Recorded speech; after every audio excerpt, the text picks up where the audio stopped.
अस्सलामुअलैकुम, कैसे हैं आप सब। उम्मीद करती हूँ कि आप सब खैरियत से होंगे। इस वीडियो में मैं आपके साथ आलू की टिक्कियों की रेसिपी शेयर करने लगी हूँ, जिसके लिए हमें चाहिए आलू 1 किलो, प्याज 2 अदद दरमियानी साइज़ की और 2 अदद बड़ी साइज़ की मिर्चें। तो चलें बनाना करते हैं शुरू। बिस्मिल्लाहिर्रहमानिर्रहीम। सबसे पहले हम आलूओं को छील लेंगे, अच्छी तरह से उनका छिलका उतार लेंगे और कोशिश करें कि आलू ठंडे ना हों, थोड़े गरम गरम हों, तभी हम ये प्रोसीजर शुरू कर दें। नहीं तो अगर आलू ठंडे हो गए तो ये काम थोड़ा डिफ़िकल्ट हो जाता है, इनके ऊपर से छिलका उतारना और इनको मैश करना। और अगर आलू थोड़े थोड़े गरम होंगे, इतने भी गरम ना हों कि हाथ जलें, बस इतने हों कि हम बेयर कर सकें। उसके बाद हम आलूओं को मैश कर लेंगे। आप आलू मैशर की मदद से मैश कर लें या अक्सर लोग गिलास और कटोरियों से भी कर लेते हैं, जैसे आपको इजी लगे आपने आलूओं को मैश कर लेना है। चाहें तो आप हाथों से भी मैश कर सकते हैं। ये कोई हार्ड एंड फास्ट रूल नहीं है कि आपके पास आलू मैशर नहीं है तो आप कर नहीं सकते। आप किसी भी चीज़ से आलूओं को मैश कर लें। उसके बाद आप जो प्याज और मिर्चें हैं उनको चॉप कर लें। मैं चॉपर में चॉप कर रही हूँ, आप इनको हाथों पे चॉप कर सकते हैं। उसके बाद जो हमें चाहिए हैं वो है नमक 1 teaspoon, red chilli pepper 1 teaspoon, cumin seed 1/2 teaspoon, black pepper 1/2 teaspoon, धनिया powder 1 teaspoon, chaat masala 1/2 tablespoon, धनिया हमें चाहिए 2 टेबल स्पून, पुदीना हमें चाहिए 1 टेबल स्पून। ये तमाम इंग्रेडिएंट हमें चाहिए। आलूओं को मैश करने के बाद उसके अंदर हम प्याज, प्याज, मिर्चें और तमाम मसाले जो मैं आपको पहले बता चुकी हूँ वो ऐड कर देंगे और इनको हम कर लेंगे मिक्स।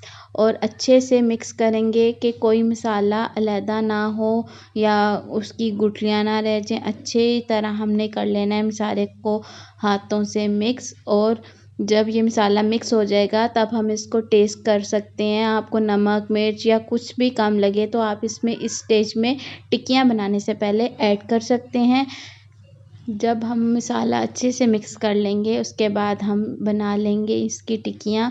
चाहें तो आप टिक्कियाँ हाथों से भी बना लें या सांचा मिलता है जो टिक्कियाँ बनाने वाला, उससे बना लें। अगर आपके हाथों पे बैटर चिपक रहा हो या तो आप पानी का इस्तेमाल कर लें या ऑयल का इस्तेमाल कर लें, इससे आपके हाथों पे बैटर चिपकेगा नहीं और इजीली आप टिक्कियाँ बना लेंगे। वैसे अमूमन आलू की टिक्कियों का बैटर चिपकता नहीं है अगर सही तरीके से उनको मैश किया जाए और ना ही बहुत ज़्यादा मैश किया जाए, जैसे हम बहुत नरम कर दें। ये देखें हमारी टिक्कियाँ बनके हो गई हैं रेडी। अब आप इनको स्टोर भी कर सकते हैं और अभी भी फ्राई कर सकते हैं। चलें अब करते हैं फ्राई करने का तरीका शुरू। इसके लिए हमें चाहिए अंडा। अंडे में हम नमक और मिर्चें डाल देंगे और थोड़ा सा पानी ऐड करेंगे, जिससे नमक मिर्चों को हम हल करके उसमें अंडा डाल के अच्छी तरह फेंट देंगे। बिस्मिल्लाहिर्रहमानिर्रहीम। चूल्हे को करेंगे ऑन। उसके बाद हम फ्राई करने की तैयारी करेंगे। हम तवे पे डालेंगे ऑयल या घी, जो जिसमें आप फ्राई करना चाहिए, 2 to 3 टेबल स्पून। जब ऑयल और घी गर्म हो जाएगा उसके बाद हमने टिक्कियों को करना है अंडे में डिप और उसको डाल देना है तवे पे। तवा बहुत ज़्यादा गर्म भी नहीं होना चाहिए और ठंडा भी नहीं होना चाहिए, नॉर्मल टेम्परेचर पे होना चाहिए। और टिक्कियाँ डालने के फ़ौरन बाद हमने उनको पलटना भी नहीं है। तकरीबन 1 मिनट हमने उसको देना है ताकि वो अंडा उन पे अच्छी से कोट हो जाए और फिर उनको साइड चेंज कर कर के हमने कर लेना है फ्राई। जब आपकी टिक्कियों पे अच्छा सा कलर आ जाए गोल्डन सा, तो आपने इनको उठा लेना है तवे से। ये देखें हमारी मज़ेदार आलू की टिक्की हो गई है तैयार। अगर आपको मेरी आज की रेसिपी पसंद आई हो तो कमेंट सेक्शन में ज़रूर बताइएगा और ये रेसिपी अपने दोस्तों और रिश्तेदारों के साथ ज़रूर शेयर करें। मिलती हूँ नेक्स्ट वीडियो में, तब तक अपना और अपने प्यारों का ख्याल रखें। खुश रहें, आबाद रहें और ढेरों खुशियाँ बांटें। अल्लाह हाफिज़।